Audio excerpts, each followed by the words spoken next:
prepare a better resume, and more importantly, understand how marketing and sales works better. A lot of people leave things out of convenience, thinking that it's something that they are plunging into a better thing, right? But that's often not the case. Just doing a startup is not that big a deal. It's because there are so many startups that are coming out. It's more about whether you can make it a sustainable and profitable entity. But whatever is the personality of the brand, how are you able to convey that and create a larger awareness and recall in the minds of your consumers?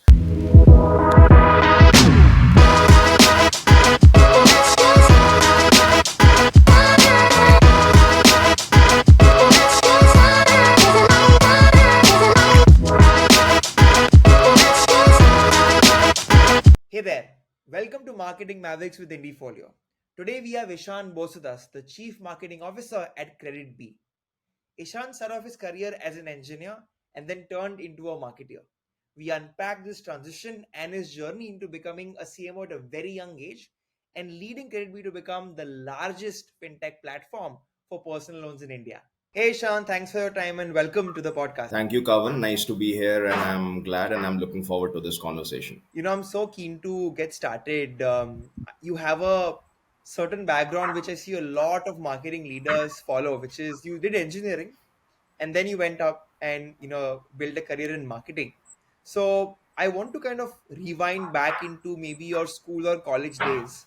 When is it that the marketing bug caught you? So interesting. I never thought I'll end up being a marketer, honestly, neither at school nor during my engineering days. I was honestly not very sure of where I want to be at school. Then I started doing my engineering coaching, like most of the other kids in my school and my generation used to do. We did our all JE preparations, gave the exams, cleared all the exams, chose to enter DC because I was getting computers there, and did my engineering. During that time also, I was not very sure of how I'm going to expand my career or how I'm going to continue my professional journey. Towards the end of it, for by choice or by chance, I realized that engineering is something that maybe doesn't excite me as much, even though I could maybe make my career out of it. But then that's not something I might truly enjoy, sitting in front of a system and coding all day long. That's not something in isolation I want to do. So then the next rat race began, which was the MBA rat race. Came across like a very lucrative exit option for any engineer who doesn't want to continue with engineering. So I continued with my CAT and all the other MBA entrance exam preparations, and then I joined IM Indore in 2012. Interestingly, what happened before was that I had a 1 year work experience after engineering, and I worked at the Royal Bank of Scotland. Even though my profile was in technology sector, I was a software associate, but I happened to get exposed to the banking side of things. We also had a training for a couple of weeks in London, where we went to the Canary Wharf front office, met the folks at the trading desk. And back in the day, there was this movie, The Wolf of Wall Street, that had also gotten released, which ultra glorified the life of a banker and a trader. Right. So all of it made me feel very enamored, and that's when I thought I should get into the financial services domain. I should become a banker, not just because of the money, but also because of the lucrative lifestyle that I got exposed to through all these pieces of information that I gathered. And when I entered college, MBA, within the after the end of your first trimester, we have our these summer internship program companies that come to campus.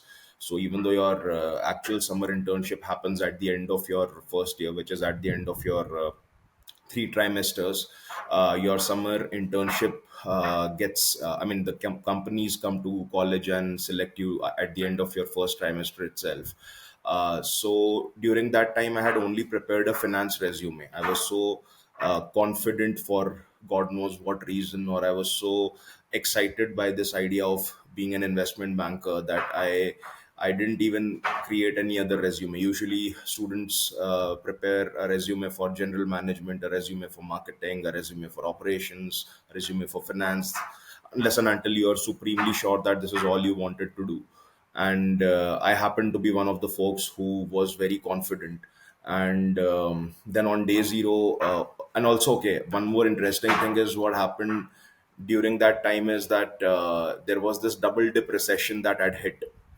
Right. So the actual recession, or the original recession due to the entire subprime crisis, happened in 2008 when Lehman Brothers, I think, defaulted. And then in 2012 is when the follow up double dip happened. And because of this economic slowdown happening globally, all the banks were on a firing spree. They were all going through a very tough time. So hiring was really a challenge for these larger financial institutions and investment banks. So on day zero, I remember I applied for all the finance roles. Out of a batch of 450, only 17 people got selected, and those were either the toppers of our batch. When I say toppers, essentially it's people who have done academically really well all their life till college. I was not in that elite sector in my batch, or people who were chartered accountants or CFA charters already. Right. So, not being a part of that cohort, I forget about getting selected. I didn't even get a shortlist. Right. So, and then day one was when all these marketing companies were due to come, and I didn't even have a marketing resume. Right. So that is the background of how I entered MBA, where I had no clue or no interest of entering marketing. I thought, financial services, investment banking is the thing to do. Then day one, I didn't get any shortlists. All the larger conglomerates, which was your Unilevers, ITC, PNG, all the bigger companies came again. I didn't get a shortlist with my finance resume. Then on day two, I continued to apply, and somehow, by luck or by chance, I got selected for Heinz, the company that is popularly known for its ketchup brand. Of course, there are other brands that which I eventually worked in my internship on, which was Complan, Glucon-D, and Nycil. I did their BTL benchmarking in the Delhi market in my internship. So that is the company where I got selected in my marketing internship, and I remember I jokingly told myself that मैं आया तो banker बनने था और अब मैं ketchup बेचने निकल पड़ा हूँ. So that was the I think turning point of my I would say career trajectory, where I got, or I at least understood that my internship is going to be in marketing and sales, and finance in the current setup might not be that easy. So why not explore marketing? And that's one thing I even tell a lot of students who I interact with nowadays, that don't go into your MBAs with a closed mindset. While you might have a preference, and it's always good to pursue that, but unless and until you have a very strong reason backed by data, backed by experience, which is first hand, you should always go in with the open mind and figure out that what are the things that could work for you. Do different projects in different domains, and then see that where do you truly find your calling in, right? So coming back to my story, so that's when I entered my marketing and sales journey. And what happens in B schools typically is that there are a lot of competitions that happen in your first and second year, where a lot of brands launch their case studies and projects, and you can participate in them. And first there is a college winner, and then all the college winners compete to become a national winner. So I started participating in a lot of marketing and sales competitions from my second trimester, because I thought I hadn't really focused as much on marketing and sales as a domain. And even what one more thing that happens in the B schools is that people who want to do marketing, I don't know how it is right now, but back in the day, the idea was that if you want to pursue marketing, then you need to take up a lot of positions of responsibility, because that adds to your resume when you apply. And because I was not of marketing mindset when I entered, I let go of all the PORs. I thought it's a waste of time. Let me just focus on what I'm truly here to do. And by the time the first trimester happened and the selections happened, all the PORs were filled. I was only doing what I really liked. I don't regret that though. But now, to ensure that I prepare a better resume, and more importantly, understand how marketing and sales works better, I started participating in a lot of these competitions. And two things I found out: one, I really like it. And second, which was a bigger revelation, that I'm a better marketer than I was a finance person, right? It was, you can call it serendipity or a blessing in disguise. But in the hindsight, I think it's good that all of this happened and I entered the marketing and sales domain, because I really enjoyed it and I realized that this is more suited to who I am as an individual than maybe any other domain. And I also won a few competitions in college.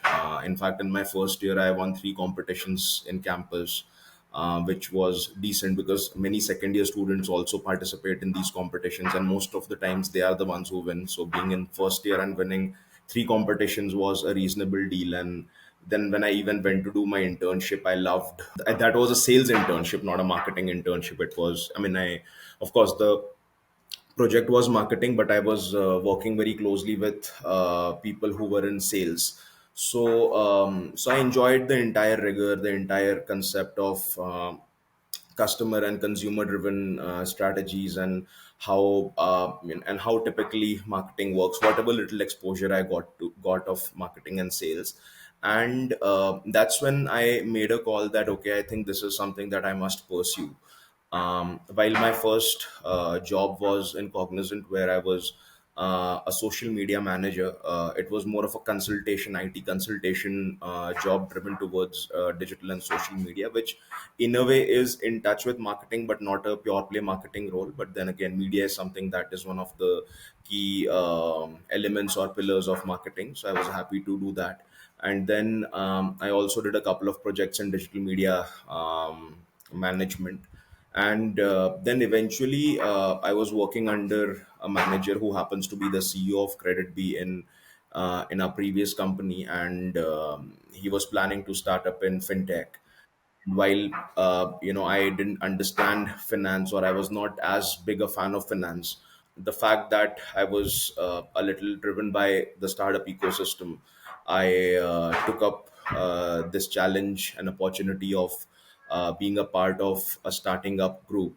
And the role that I requested and I was trusted by our management back in the day, it was Madhu himself, was the role of the chief marketing officer. So the interesting part is that I took up marketing, which is something I really wanted to pursue. And being a CMO at the age of 25, 26, even though it was just a five-person startup back in the day, but to be able to lead the marketing of a real organization trying to make real money was a big honor for me. And at the same time, a big challenge for me as well, because I didn't have any hardcore marketing experience. I just had studied it in college. I never was in a proper marketing role, marketing and sales role for that matter, right? So to be able to take up sales and marketing, pursuing sales and marketing in a startup right from scratch, and that to leading it, for an entity that is trying to develop itself in a new sector, was a big deal. What was even more interesting is that I took up this role in a financial services company or a fintech company, which was my first love post engineering. So I think it was a best of both worlds. I think God had a very unique plan that I'll end up doing marketing in a domain which is something I wanted to do, but I somehow didn't pursue. But then, that is something I also have been fortunate enough to learn and understand over the last 8 9 years. So that's how my entry in the marketing domain has been. I think it's a fairly long answer, but I you just took me back to my heyday. So I think I got a little nostalgic and got a little elaborate, but I think that's how my journey has been. Fantastic. I think what a what a great story, and I want to actually unpack some aspects there, because what happens with a lot of people is they make a plan, especially the curious ambitious ones. They make a plan, and then usually nothing goes as per plan, and a lot of them get pretty demotivated and they don't know what to do next. And I think hearing from your story, I think it's pretty great that you picked something, didn't work out, wanted something, didn't work out, tried something that finally had something, and then you took a plunge or a leapfrog, then that actually made sense.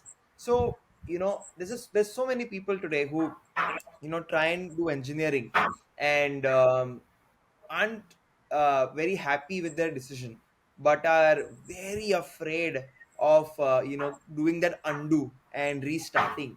uh, how did you convince yourself, your family, and your entire ecosystem around you that, hey, let me take another stab at learning something new and start from scratch? So I think I've been lucky in a way here. Again, a blessing in disguise that my parents come from a very humble background. They weren't too aware of a lot of career options or a lot of a lot of advanced things that were happening by the day, which worked in my favor because, and also they were never pushy. They always supported me in whatever I wanted to do. So both the things, one is their mindset of giving me that independence and freedom of what I wanted to do, and second is maybe not having too many options and not being spoiled for choices because they weren't as much in understanding of how many different career options could be explored. So both the things put together worked in my favor because I never had any parental pressure in any way of doing anything. Even engineering was my choice. I know a lot of my friends who entered engineering because their parents pushed them into it, or somebody else pushed them into it. But even engineering, doing engineering preparation, it was completely my choice, and my parents supported me completely. Now to your other question, that what if somebody has entered, let's say anything, engineering could be a placeholder. Let's say anybody has entered mass communications but they want to do something else, or somebody has entered let's say finance, or somebody has taken up a project or a degree which they are not okay with. So first things first, I think one should not make erratic choices, right? Just because you don't like something doesn't mean you will like something else, right? A lot of people leave things out of convenience, thinking that it's something that they are plunging into a better thing, right? But that's often not the case. It's just maybe boredom. It's just lack of finding purpose. And many a time I've seen people who keep hopping ships and they eventually end up very lost as well, right? So it's always good to glorify a story in hindsight. Like, let's say I spoke about it a moment back, that how I entered something and chose something else, and then it worked out for me, and I can create a very, in this context, a rags to riches sort of a storyline. But being a little practical, I think one should not take such decisions on their whims and fancies, because these are important decisions, specifically in an ecosystem like India, where you are stereotyped by your education and your initial years of experience, right? When you move towards West, I've seen that people can even change careers mid into their mid 30s and early 40s as well. I know people personally who have done that very successfully, and I understand that the ecosystem over there is a little different. Of course, there is a level of typecasting that happens, but again, that's easier to break through. In India, again, I mean, I think the times are changing. People are the ecosystem is opening up. People are becoming more welcoming, and also the other point is that in more let's say evolved ecosystems, people somehow get a sense of what they want to do because of the way the education ecosystem is set up a lot earlier in their lives. Whereas in India, we have a very fixed setup for most of our lives, and only when we end up doing our graduation, I mean, there's a joke that even Anil Kumble and Javagal Srinath had to complete their engineering to find out that they wanted to play cricket, right? So ultimately, I think both the entry point and what entails after that is a little different here versus certain other ecosystems. So specifically in India, I think. Or in general also, I would say that don't leave something just because you don't like it, unless you know or you have a sense of what else might work for you, right? If you just leave something by the former, there is a good possibility that you still might find something that is better for yourself. But today, with the information age unfolding, with so much digital media, with so much content, with so much exposure to people, right, I think one should try and figure out, or at least get a sense of what are the things they would want to evaluate and explore before they leave something. And that's very important. Just leaving something without having a backup plan may backfire at times, right? So it might require a little bit more patience and discretion, but it's always better to do that. Secondly, let's say if you are in that stage where you know that there are a few options that you might want to explore, just because they sound fancy or they sound likable to you, don't just go for it, right? At least get some first hand experience, some understanding of the subject matter, whether it's taking up a specific project. It could be a non-paid project, it could be something where you are, just contributing in a very voluntary capability, right? But it's important to at least get a first hand sense of how it treats you. There are a lot of times I have seen, it has happened with me as well, it has happened with many people who I know, where you find something very rosy from the outside, but once you enter that, once you actually get into the grind, it's a very different picture. In fact, I'll speak maybe later in this conversation about it. The same thing happened with me in the marketing domain also. So I love marketing. In fact, the way we approach marketing is very different from the way many other people approach marketing. Again, marketing has different roles to play in different organizations, in different setups, in different industries. We'll talk about that later.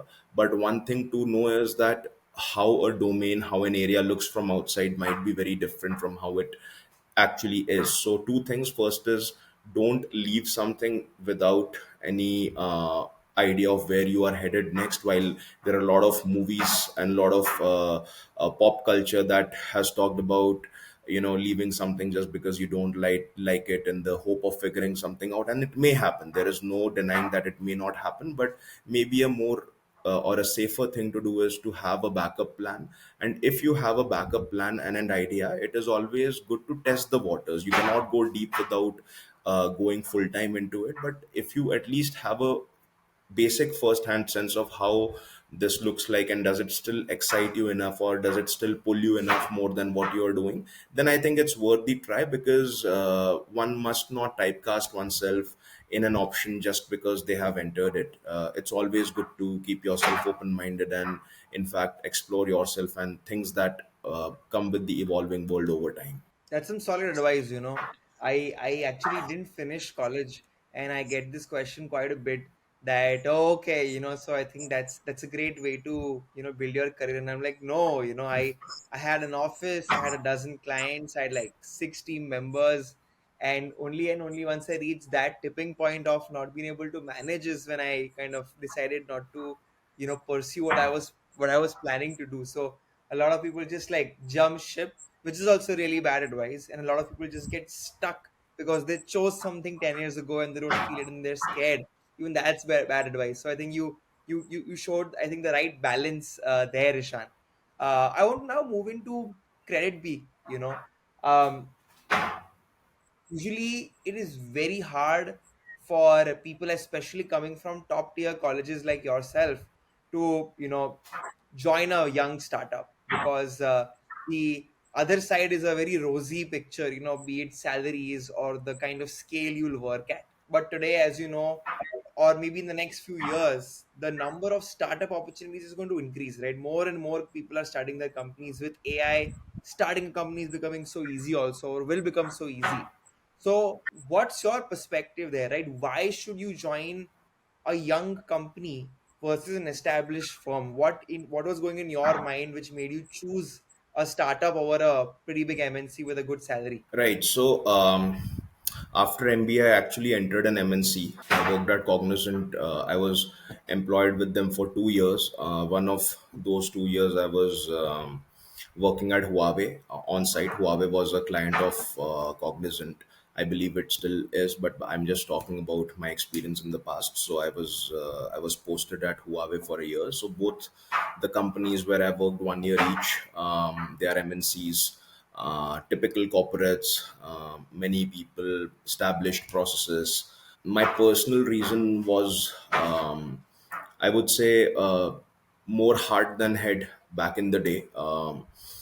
It's not that I analyzed, I drew a line and, one side I said the pros of doing a startup, and another side I said the pros of doing a corporate, and then tick boxes and move forward. It was not like that. But if I just have to sum it up in a nutshell, I felt very lost in corporate. By my nature, I always wanted to, or I like to stand out. Sometimes I used to stand out even for wrong reasons, but that's a separate thing.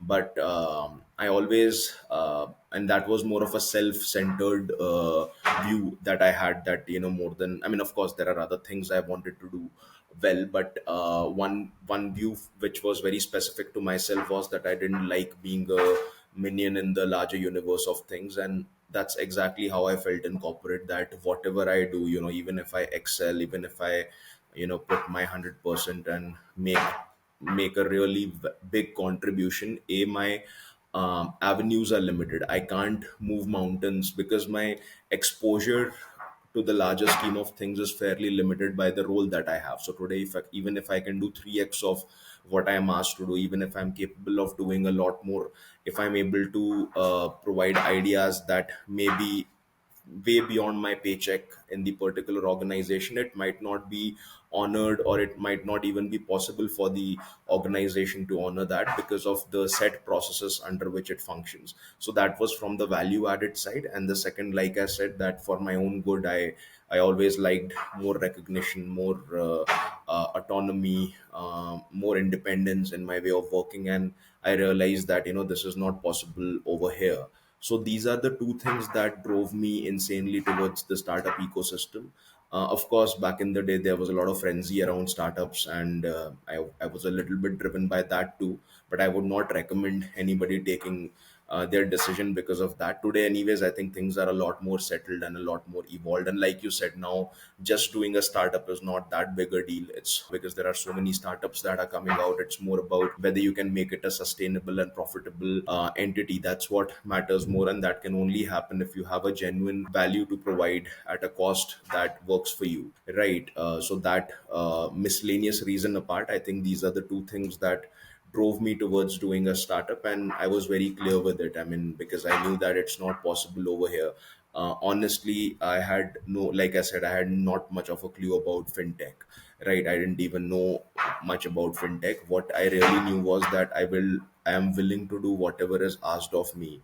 I remember that in 2016 when we started up, I joined 31st March. 15th March, our company got registered, and 31st March is when I joined.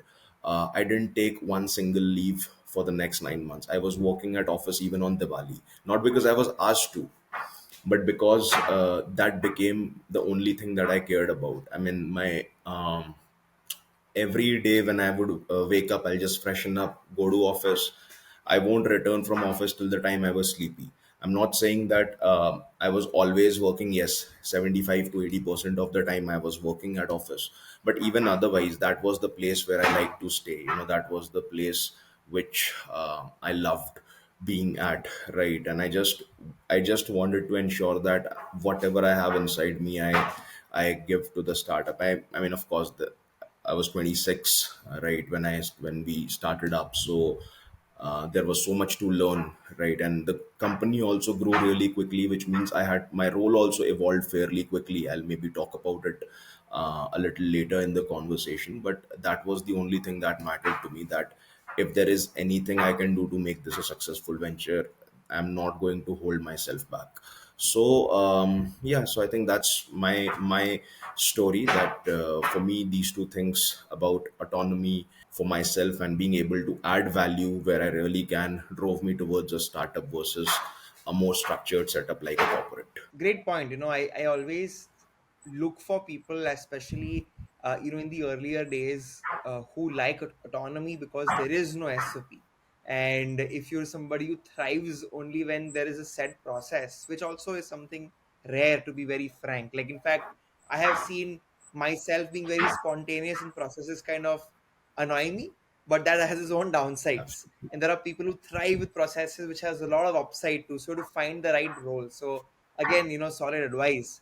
Coming to actually the evolution right away, I wanted to ask you. So, as somebody who's also actually started up early, um, one big challenge for me was to hire people. What tends to happen is you want to hire people smarter than you, better than you, who had a lot of incremental value when you're scaling a company. And you folks grew really, really quickly, right? I think today you yourself are responsible for thousands of crores of new business, you and your team. um, which wasn't the case just maybe a decade ago when you guys were kicking things off. So what advice do you have for, let's say, founding members who are setting up their marketing team? What should be the overall hiring strategy? Who should you hire and how should you plan for your team's growth? Okay, good question, Kavan. See, first thing, marketing has different roles to play in different setups. That's the practical reality. Fundamentally, marketing has the same role. The definition of marketing fundamentally is the same, right? But practically speaking, what the role of marketing is at, let's say, in KreditBee, versus what is the role of marketing in another organization, in another industry, it could be poles apart. Right. So first thing first for a founder is to understand that what is your expectation from marketing, at least in the next 5 years, not immediately, because that would be too tactical a decision to make, but at least a 5 year view, because you can't think, you can maybe have a vision, but to have a goal beyond 5 years might be too far fetched. Right. So that goal has to be clear. And once you're clear with that goal, you have to recruit somebody who fits into that particular requirement that you have from marketing. So let me take the example of KreditBee, right?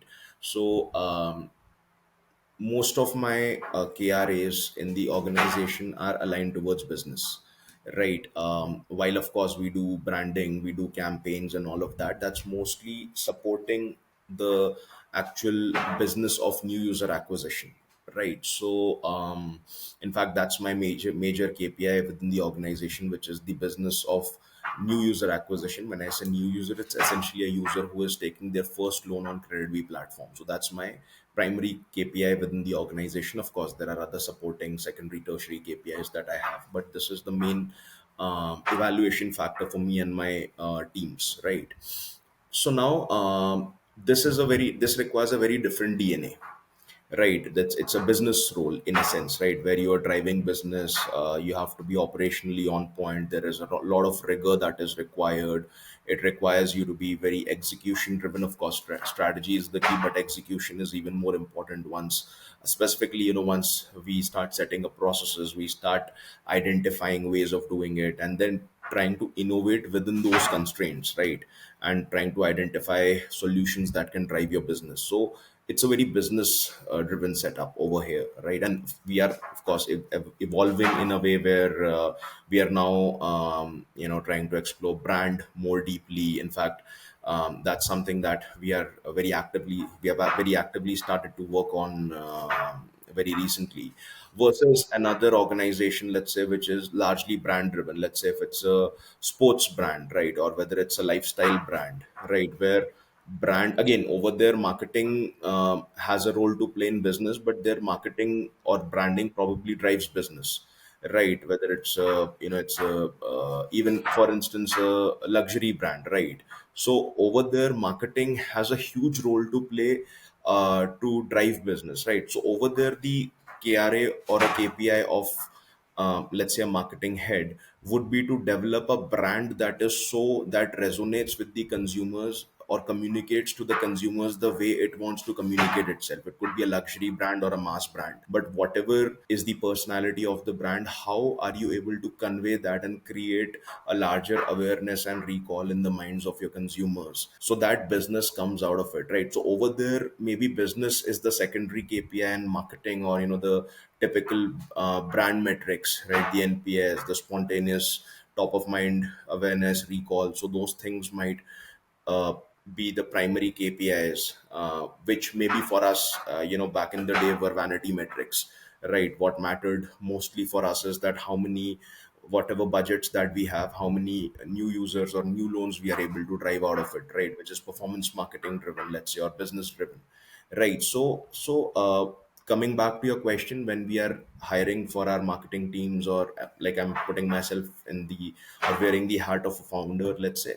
So first, it's very important to understand what is the expectation that you have out of this role, and it's true for any role, not just marketing. Every role has different skill sets required. Some are very inherent and core to the role, but then some others are very inherent to the organization. So it's important to understand that what do you expect out of that role, and then hire a person accordingly with this right skill set, with the right motivation, so that they can also recruit accordingly. To your second point on the attrition piece, hiring people smarter than you, hiring people better than you. See, of course, that's true. You should have people who add value, right? Essentially, who should complement you, and who some of them should be an extension of you, and some of them should complement you, right? That's the best mix in a team. And this is something again I have learned over time, making a lot of mistakes, doing a few right things, but then making a lot of mistakes. The only important thing in this journey for me has been to be open minded and to be able to evolve with the times, right? If I entered, let's say, the startup with a certain mindset, and I would have continued my style of leadership the same way, things would have been a lot worse, right? I would have maybe continued to make those mistakes over time, because I believe everybody who, specifically for people who enter leadership at a fairly young age, because you haven't worked under a lot of corporate leaders, right? You're starting off as a leader versus somebody who would have, let's say, had 25 years of experience, was working with 10 different leaders in 6 different setups, right? There is so much exposure that you have in that sort of a setup, so much experience that you have, that by the time you get there, you know the game. 80% of it, you know it, and it's only the remaining 20% that you learn doing it by yourself, because you've seen, you've observed so much, right? Versus somebody who just starts off very early. A lot of your learning, even if it's there, is theoretical in nature. You would have seen, read a couple of books on leadership, let's say, heard a couple of leadership talks maybe here and there, but it's very hard to translate that into real life situations, because the actual game is in the smaller day-to-day things and not the larger things, right? It's about how do you resolve a conflict you have with a coworker, how do you motivate a person when they're going through a difficult time at work, when they're not responsive at work. See, these are the smaller things that eventually I feel determine your success as a leader a lot more than, the flashy things that we hear of in YouTube talks. And these things only come with experience, either first hand or second hand. Now, if you're starting off as a young leader, you'll have limited first hand experience. So the only important thing for you is to be open minded and is to continue to learn and evolve, because if you are not doing that, then the mistakes that you're making today, you will continue making them, and at some point it's going to head back at you. And that's what I have tried to do. I've been lucky that I have been advised on this very specifically by my mentors, my founders, that you should be very open to learn, you should be very open to evolve. And hopefully I have been able to do that, at least over time. Initially, I also had a lot of resistance to change. I also felt that I knew everything, and why doesn't the world around me understand this? But a lot of times it's not about right and wrong, it's about what is appropriate, what is essential, and what fits into the context where you are in at the moment, right? It could be right in another setup, but here it might not be. So understanding and then evolving with the time will eventually help you become a better leader. And of course, you have to be open to feedback for that. That's very essential. So well put. A lot of things which I hard relate to. I want to now move on to some specific things, which you've spoken about. And one aspect I really wanted to unpack with you was this discount driven strategies of a lot of startups today. I think you mentioned that they're pretty cliche, not necessarily something which works. Now, as you know, we are probably getting into the completely discount driven, there's discounts everywhere in the next few months. And I consistently see companies doing that again and again and again, and in fact raising a lot of capital just to have that strategy unfold. So uh, what was your opinion coming from or stemming from? Why do you think that discounts are cliches and they can't be a core part of your strategy? Discount, by the nature of it, is a very tactical move, right?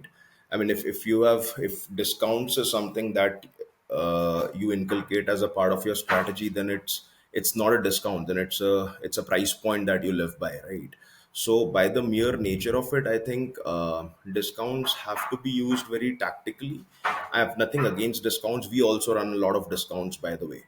um, but the only thing is that to make it sound like that's something that you live by, it's something that the consumer can expect. The challenge in that is that it's very hard to beat the own discounts that you have created an expectation out of in the consumer's mind, and beyond a point that drives the seasonality of your business, right? So the idea should be to use discounts with the right discretion, use it for the right cohorts at the right time, and that is where a lot of data analytics comes into the picture, right? There are certain times where you might be carried away and you provide a lot of discounts, and maybe it does give a bump in sale, but the actual problem statement is that could you have gotten the same bump in sale by, let's say, spending one third of the discount cash that you burnt. So let me take an example to reiterate my point. So let's say today we are doing 10 loans in a particular cohort. I am taking a very small count example just to put forward my point. Now, tomorrow, if I put a discount, my sale increases, let's say, from 10 to 12, or the loan disbursement increases from 10 to 12, right? And this happened because of a certain discount that I ran, right? So, my actual uptick of loans was only 2, right? But the amount that I burnt in discount was also for the 10 other people who were anyways going to take my proposition or subscribe to my proposition with or without a loan, right? So my actual conversion out of this discount offer is not going to be 2.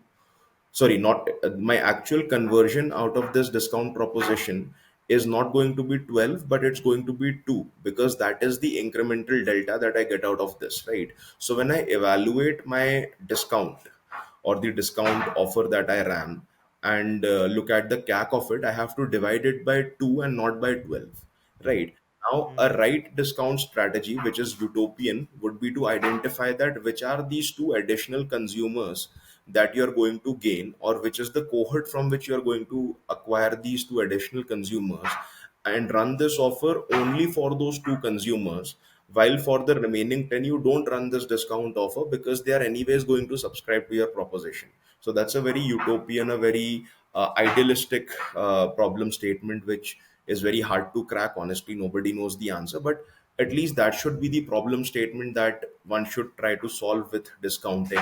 That how you are able to identify the consumer sets where this discount offer is going to give you incremental business, and then you reach out to them rather than running discounts indiscriminately to the entire cohort, because a, it may become an expectation, also because many other brands are running it, so people might expect a little bit here and there. So that is where maybe sometimes it is okay to do that, but in practice, in general, it's always good if via data analytics, via marketing analytics, you are able to identify which are the consumers who are more likely to be making a shift or making a decision of purchase purely based by your discounting, and try to run that offer specifically for that cohort, because then you will a not be alienated by the benefits of discount, but at the same time you will get a better ROI out of it. Got it. I think that makes a lot of sense. I feel that sometimes it also delays your market fit, especially if you use this in the start. Where, hey, this is my product, but I'm giving it to you for a lesser price. And then the moment I kind of remove that away, people don't want my product. And I see sometimes a lot of young founders make that mistake. So it's a very evolved strategy. And the way you, I think, broke down the math, very rarely people do that. And that's why I think, they get stuck. You spoke about changing consumer opinions and actually attracting consumers to your brand, and that's why I want to get into campaigns now. There were two campaigns which I actually wanted to discuss with you. The first one was Har Tyohar Mein Saath campaign, right? So I love asking CMOs insights behind these campaigns.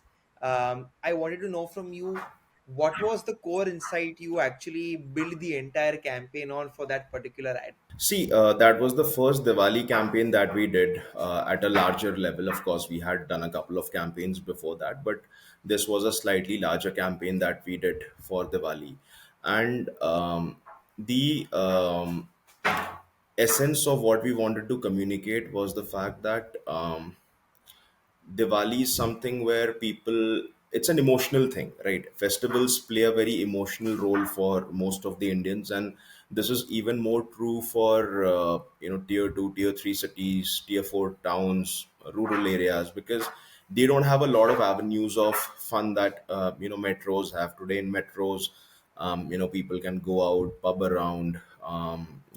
There are so many eating out options, so they are not typically waiting for that festival to actually get together or to celebrate, right? There are so many options of people just getting together, having a good time. So festivals in cities majorly is a time when you go back home and spend time with family, whereas for as you go towards tier 2, tier 3 town cities, that is the time when people get together in larger families, people celebrate it together, and at the same time people gift each other a lot. People do a lot of things for the family, let's say doing a renovation within the house, buying a refrigerator or a television for the family, opening a new business, gifting something to someone you really love. So these are the occasions which are considered very auspicious and at the same time very practical for people, because that's how the tradition has been, right?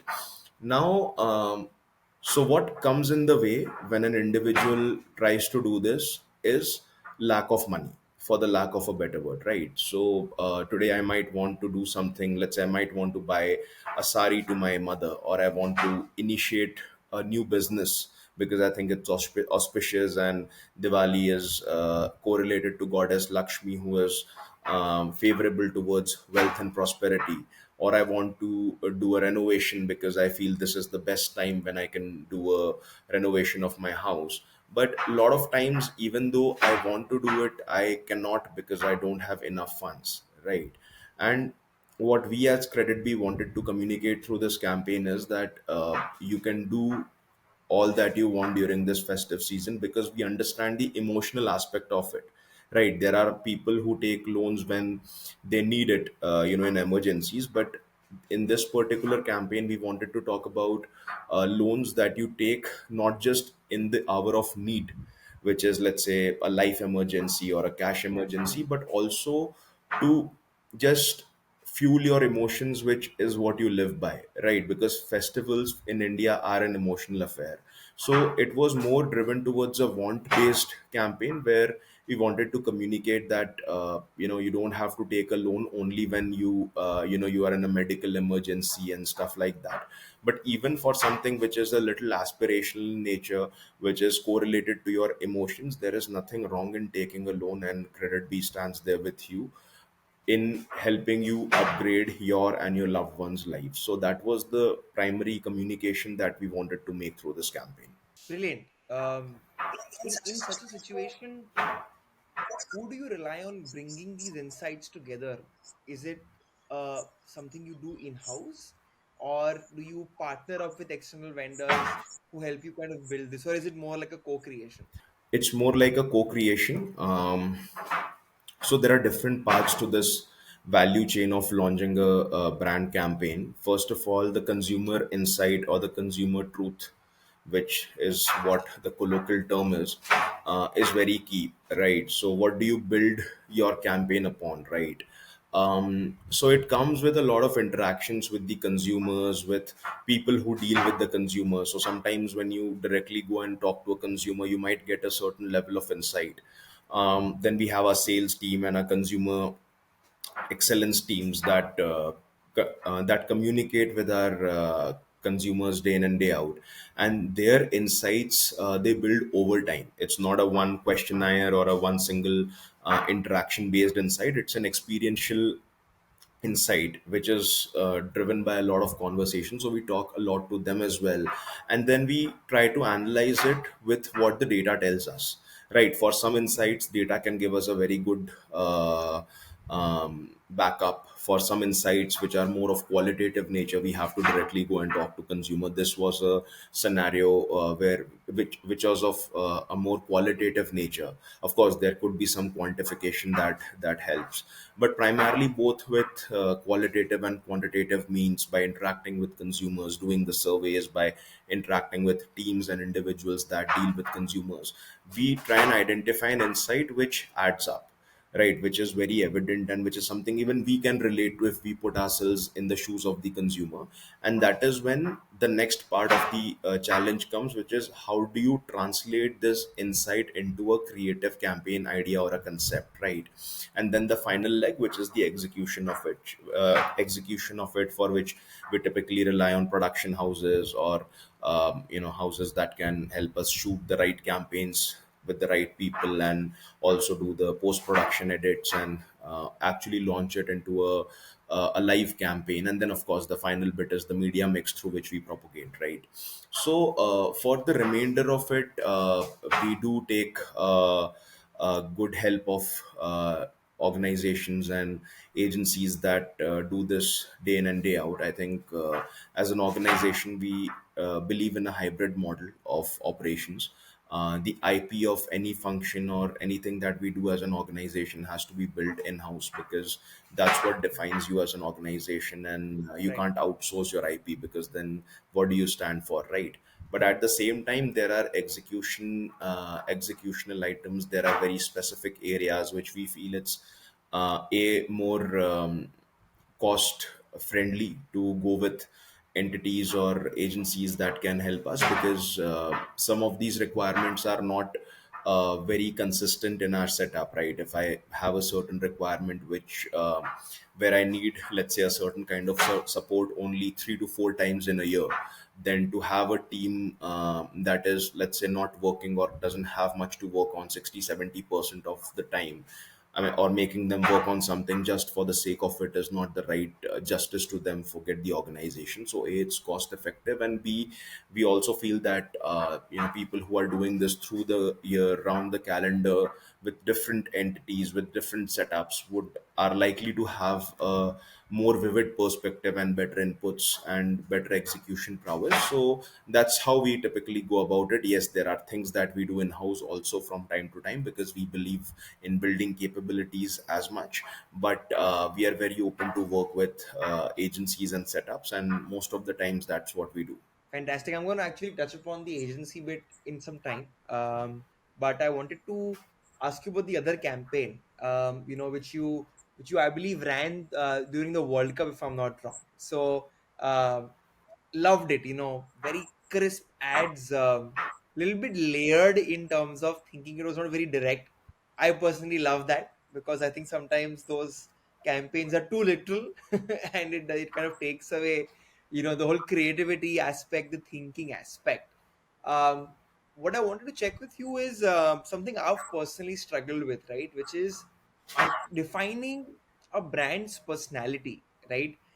One campaign, it was more like a slice of life, very relatable. I could see me, my friends, my mom be in that as well. And the other one was humor led. Humor is something which is working quite a bit today, and a lot of big brands are also going for it. So how do you decide that, okay, this will work for my brand or not? How do you define your brand personality, especially when you are a new company? A brand's personality many a time evolves over time, right? So to hold on to a personality right at the very beginning, and then staying true to it come what may, might not always be consumer friendly, because over time the consumers expect different things from you, right? So and that is when you truly figure out that, okay, this is the personality that works best for my consumer, and at the same time this resonates with what I truly want to stand for, right? So humor, I think, is an element for us. It's more of a tactical element which we try to use here and there, when we are communicating with our users, just to help them resonate and uh, register the idea of what we are trying to communicate better in their heads, because humor is a very strong element in, specifically when the timeline of a certain movie is really short, right? So To be able to create an impact at a very small interval, you have to evoke an emotion, and humor does a really good job in that. So it's an element that we are not averse to. But having said that, I think what really matters to us is the fact that we come across as a trustworthy player, because ultimately we are dealing with money, whether it's our money that we lend to the consumers, or the money that, let's say, some consumers invest in us, let's say like DigiGold investments or anything that is related to finances. It's a very serious subject. It's of very serious concern to our consumers, and rightly so. So we are very serious about this entire idea of trust that we want to communicate to our consumers as a brand. And hence there are four personality traits that we primarily live by, which is essentially being nimble, being optimistic, being mature, and being resilient. So while humor or any other emotion could be a means to an end of how we want to communicate a certain idea to the consumer, ultimately these are the four personality traits that should come out in our campaigns. And slowly, and this is something that we have realized over time, that this is what who we are, and this is what works the best, even when we try to communicate to the consumers, because this is the need of the hour in the industry. And over time, I think the campaigns that we are going to launch, it will showcase us in a similar light. I think brands evolving is something I relate to quite a bit. I feel the more people are open to that particular topic, the better it is. Because I do end up seeing a lot of marketeers and founders being very stuck, and it doesn't kind of help them move the needle beyond a point. Um, you mentioned working with agencies, and I wanted to ask you, in your experience, what separates a great agency from a good agency? So I think, for me, an agency is just an extended arm. I mean, we even like to call them partners rather than vendors or agencies. Of course, I mean there is nothing wrong in those words, but the reason we call them as partners is because they are an extended arm of us.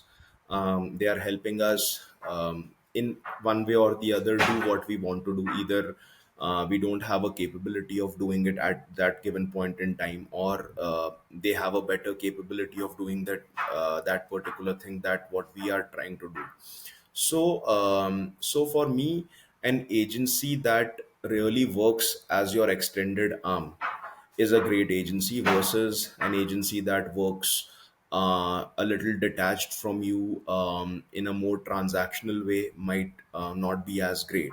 What makes anyone qualify as an extended arm is someone who understands you, somebody who considers your success as their success and your failure as their failure, somebody who wants to win, not just for the project but also for the organization. There are a lot of times when some projects in isolation might come across really well, but if you correlate them to the success that they drove for the respective organization, it does come across a little differently. So it's very important that, an agency also looks at themselves as success partners for an organization. And once that mindset is there, with the right capabilities, everything else falls into place. And that is how I would, let's say, if at all, differentiate between a good and a great agency.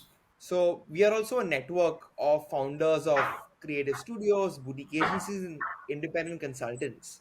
So based on what you said, right, is it okay to assume that if you want to truly be an extended partner, you actually need to get in the specifics of what the business is, what the priorities are of a company? So, I think certain things can be shared, certain things cannot be shared. I think, for instance, I don't think, unless it's a publicly listed company, right? Many founders would be very open to share their P&Ls completely with another organization. Let's just taking one example.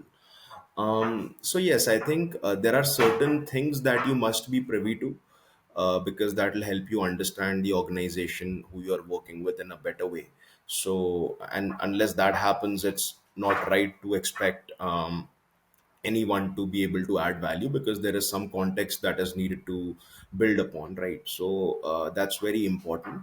But at the same time, I think the skill of an agency or any individual or a partner, whether it's internal employees or external partners, is to be able to derive context favorably well from what is exposed to you, right? Which is, I mean, even when we write CAT exams back in the day, I don't know if it's this is the case right now. We had a section of data interpretation, right, where the whole idea was that with very limited data, are you able to objectively interpret something correctly? Right. So there were usually three options, and one of the or four options, and one of them was data insufficient.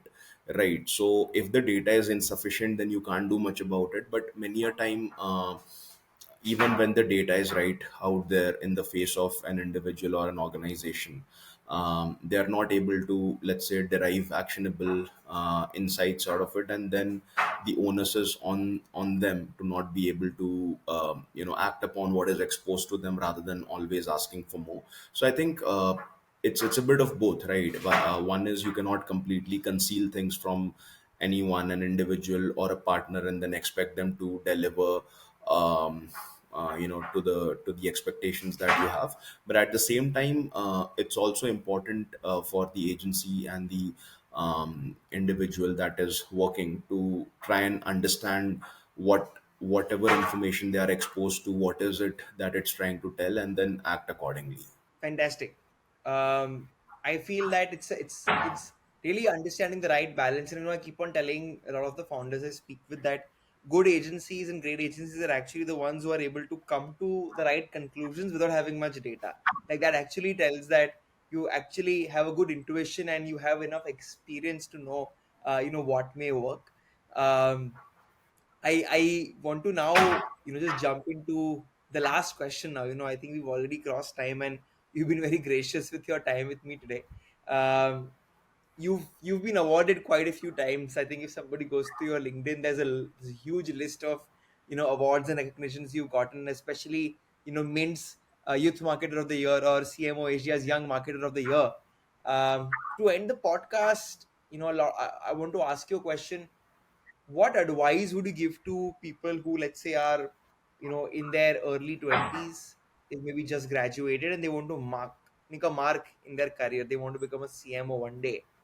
What should be their overall focus here, right? What should they do to really grow and increase their chances of becoming a marketing leader one day? Right. So, firstly, I must acknowledge that my journey to become a CMO was very different, like I mentioned earlier in the conversation. So, I started my marketing career as a CMO.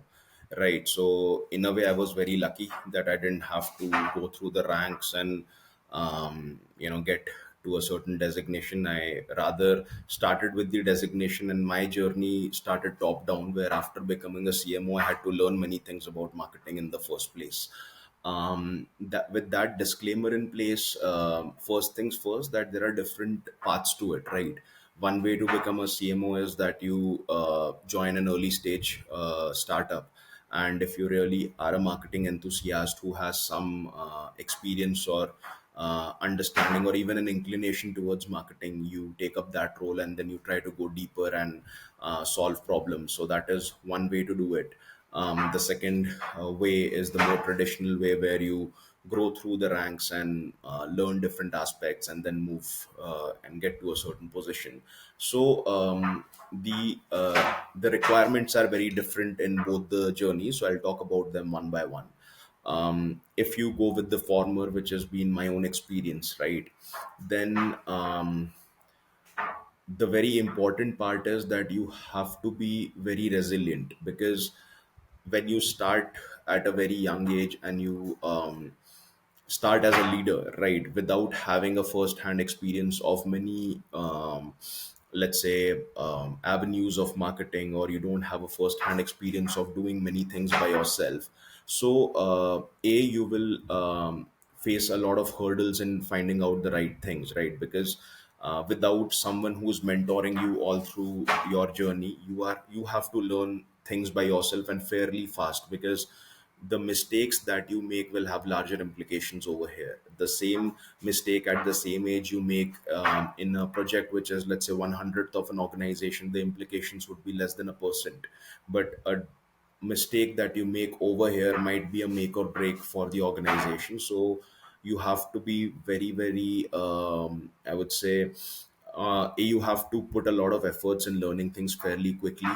You can't learn everything very quickly though, so you will end up still making a lot of mistakes. So you have to keep your eyes and ears open, and you have to quickly learn from them. That is very, very key.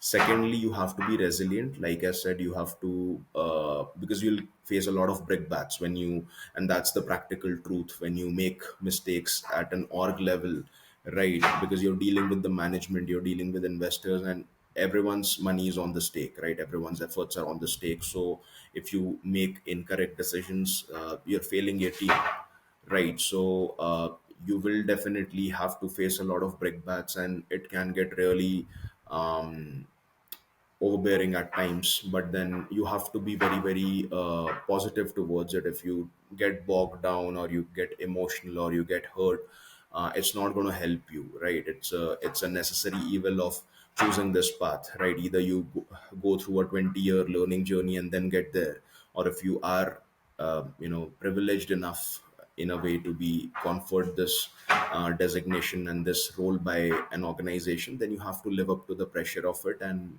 choosing something at a young age has its own advantages, but it has its own for the, I wouldn't say disadvantage, but its own challenges. So you have to open up to both. You can't have one without the other.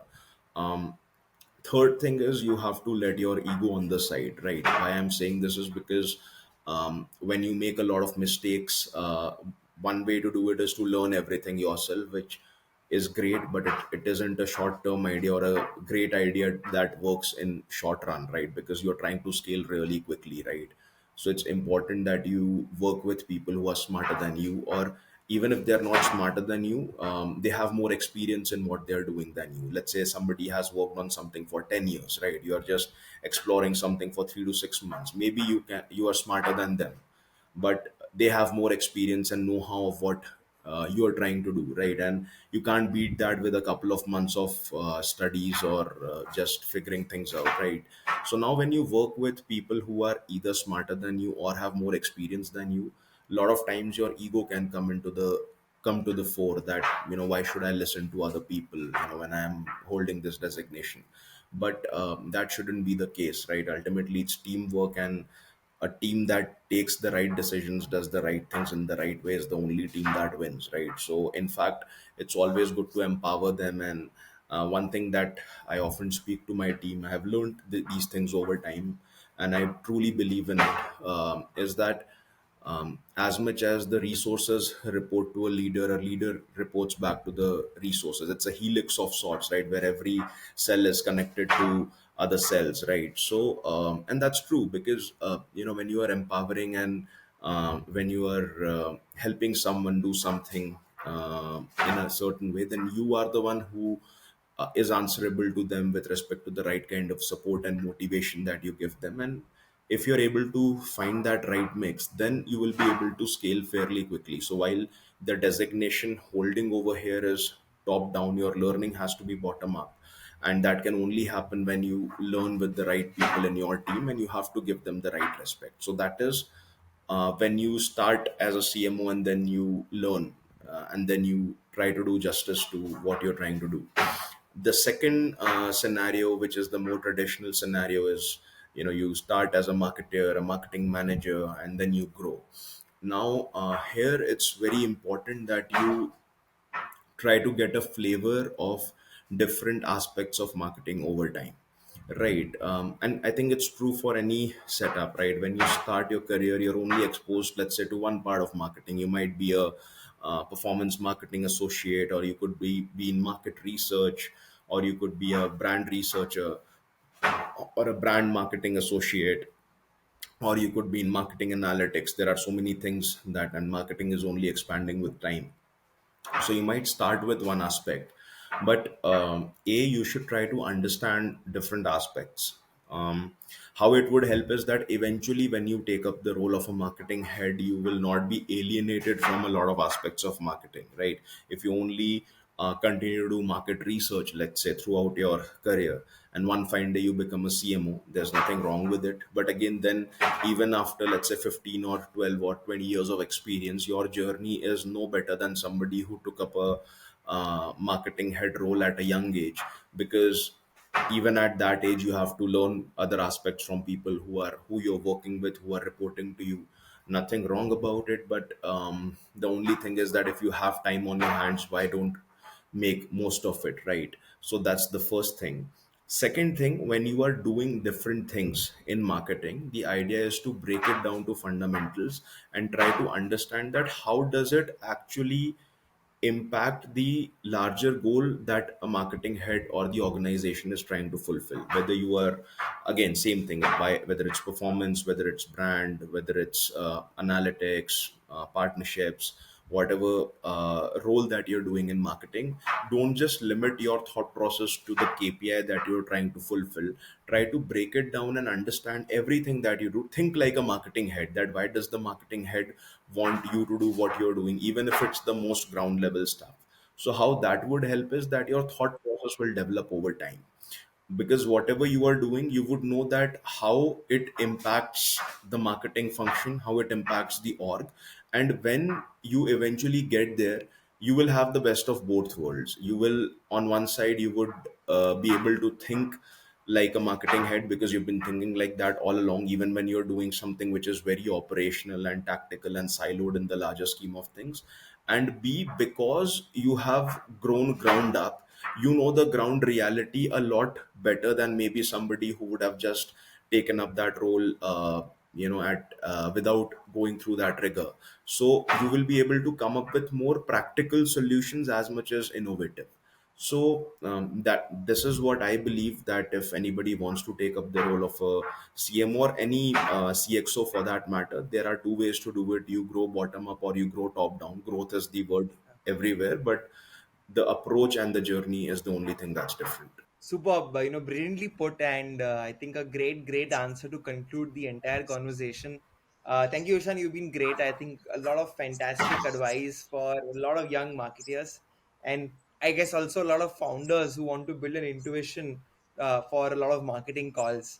So thanks a lot for your time, Ishan. I hope you had fun. Absolutely, Kavan. I think you asked some very relevant questions, and I enjoyed my conversation with you. I hope it adds value to someone somewhere. But I personally had a great time recollecting a lot of things, and yeah, thank you so much for having me on your show. It's been a pleasure, and it definitely will. For everybody, by the way, who stuck along so far, thank you so much for tuning in. If you'd like to hear another marketing leader like Ishan, do like, share, and subscribe. And a new episode will come out very soon. Thank you so much.